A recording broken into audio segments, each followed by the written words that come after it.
За намайг Баатархүү Эрдэнэ цэцэг гэдэг 117 дугаар цэцэрлэгийн бэлтгэл бие бүлгээ суралцагч Сийлэнгийн ээж байна.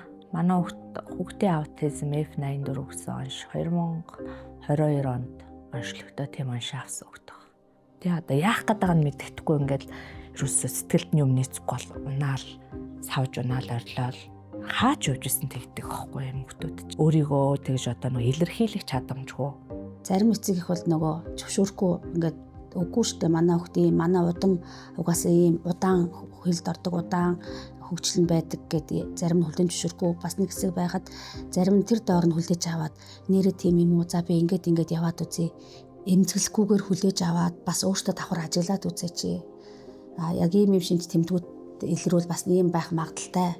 Гэхдээ та нар яг мэргэжлийн газараар онцлуулаад бидний зүгээс бол аль болох эрт дэлгэрүүлж хүүхдээ нөгөө эрт онцлуулад эрт арга хэмжээ авах нь маш чухал. Багынхаа найзтай нэг удаа хэлчихсэн. Манай багын найз чи ерөөсөө минийс онцлуулад үзье. Үнэхээр тийм үгүй юу гэдэг тийм хоёр шийдлийнхэн аль нэг их сонсож хүүхдээ онцлуулчих. Гэр бүл хүлээн зөвшөөрж тэр хүүхд нийгэмд гарч ирнэ.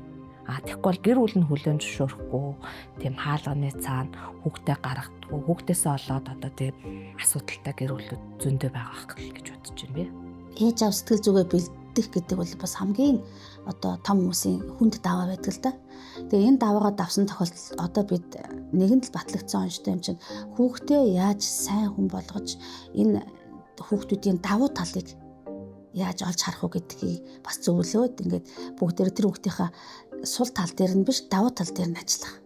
Эцэг их нь одоо манай хүүхдээ ингээ ганцаарчсан сургалтын төлөвлөгөөгөөр ажиллаад өгөөч гэсэн хүсэлт гаргасны үндсэн дээр цэцэрлэгийн дэмжлэгийн баг нэгсэндээ ажилладаг гэсэн. Ганцаарчсан сургалтын төлөвлөгөөр ажиллаж байгаа одоо нөгөө ялгаатай хэрэгцээтэй хүүхдүүдээр илүү төлөвлөгөө ажиллана. Тухайн хүүхдийг одоо нөгөө нийгэмшүүлэх тал дээр нь математик хичээл хэрвээ байх юм бол цифрыг таних их зэрэг одоо үйлүүдийг найз нөхдөдөө хамтарч хийлгэх ч юм уу. Тиймэрхүү үйл ажиллагаа явна. Энгийн эрүүл хүүхдүүдтэй нэг ангид сурч одоо нөгөө боловсрч байгаагаар манай хүүхд дахид айгуу сайн гарч. Манай хүүхд ярьдаггүй байсан одоо ярьж эхэлж байгаа. Одоо яг яах гээд байгаагаа ганц нэг үгээр хэлдэг ч юм уу тий. Өөрийгөө илэрхийлдэг. Тэгээд аливаа юмд ингэж хүлээцтэй болж ирсэн. Одоо хувцас өөрөө өмсдөг болцсон, багшийн хэлсүүгийг давтаж хэлдэг болцсон, хоолоо өөрөө иддэг болцсон, 0 руу бие засахдаа одоо багшийн тусалцаагаар бие засдаг болцсон. Гээд одоо тэгээ нөгөө хүүхдтэй гарч байгаа ахиц дэвшлиг харахаар мэдээж хоёр багш нэлээх баярлна, сэтгэл маш өндөр байгаа. Энэ бол одоо ирээдүйд тэр тухайн хүүхдийн ирээдүйд өгж байгаа маш их том хөрөнгө оруулалт гэж одоо бодож байгаа. Хүүхдийн хөгжлийн үнэлгээг тогтмол авснаар тий одоо магадгүй нөгөө хөгжлийн хоцрогдолтой хөгжлийн бэрхшээлтэй хүүхд маань энгийн хүүхдүүдээс хэр хоцрогдж явж байна.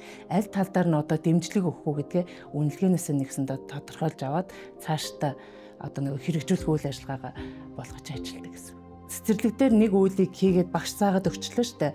Тэр үйлийг яг гэртэнд дахин давтуулж яаж нэг үеэсэндээ тэр хүүхдэд дадлуулдаг. Тийм болохоор цэцэрлэг дээр багш нь одоо магадгүй хувцас авахыг ингээд заагаад өгчлөө гэхэд гэртээ очивол тэр үйлийг зааж өгөхгүй бол тэр хүүхд сурахгүй өдөрт хийж байгаа үйл явдал эрт илрүүлснээрээ цэцэрлэгт хамрагдсанараа тэр цэцэрлэг дээр хийгдэж байгаа дадал хөвшил чинь гэртээ очиод бас үргэлжилж байна гэдэг чинь манай хүүхд амжилттай явж байна л гэсэн үг миний хувьд. Хүрээлэл нь хүлэн зөвшөөрчлөө шүү дээ. Тэгэхээр үе тэнгийнхэнд нь одоо бидний дунд ийм хүүхд яв байдаг гэдгийг хүлэн зөвшөөрөөд үе тэнгийнх нь ингээд хамтарч нөгөө найзтайгаа тоглох, хөгжих, сургалт үйл ажиллагаанд хамтарч орох үйл ажиллагаанууд явагдаад ирж байгаа.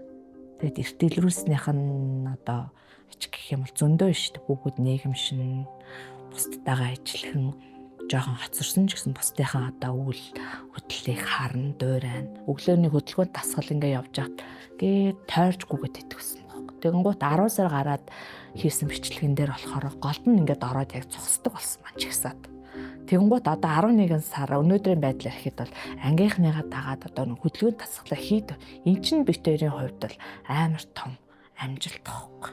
Үнэхээр энэ л танаа хүүхэд бусад хүүхдүүдээсээ ахаасаа ихчээсээ ч юм уу те бусад энгийн хүүхдүүдээсээ өөр гэж танд санагдтал юм бол цаг хугацаа алдахгүй хүүхдээ онцлуулаарай.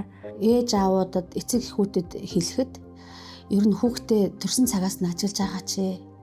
За ажиглаад ингээд магадгүй таны хүүхдэд ингээд нэг жаахан ингээд хөгжлийн хоцрогдол илрээд гэх юм уу эсвэл магадгүй жаахан өөр авир зан гэдээ харагдах юм бол та бүхэн санаа зовхгүй ичгүй тийм ээ одоо хамгийн түрүүнд өрхийн эмнэлэгтэй хандах за тэгээд цэцэрлэгт явдаг бол багш нартайгаа зөвлөлдөөд өрхийн эмнэлэгт хандах мэргэжлийн байгууллагуудаар эрт онцлуулаач. Харин хэрэв тийм онш гарах юм бол хүүхдээ илүү тэр оншийн нөгөө холоод арга барилаа өөрчлөөд илүү одоо хөгжүүлэхэд хамтарч алхнаа. Нийгэм чи өнөөдөр хүлээн зөвшөөрсөн байна. Тэгэхээр одоо хүүхдээ гадуур хотнож гэдэг юм уу ямар нэгэн айж эмэх асуудал байхгүй болсон шүү. Тийм хүүхдүүдийг одоо улс улам дэмждэг болсон. Бүх боловсролын байгууллага, эрүүл мэндийн байгууллага, нийгмийн салбараараа дэмждэг болсон шүү. Тэгэхээр та бүхэн минь одоо эмзэглэдэг тэр сэтгэл зүйн асуудлуудаа бас нэг нааштай эргээр хандуулад хүүхдийнхээ төлөө одоо алхмуудыг хийгээд эрт дэлгэрүүлээч гэж уриалмаар байна.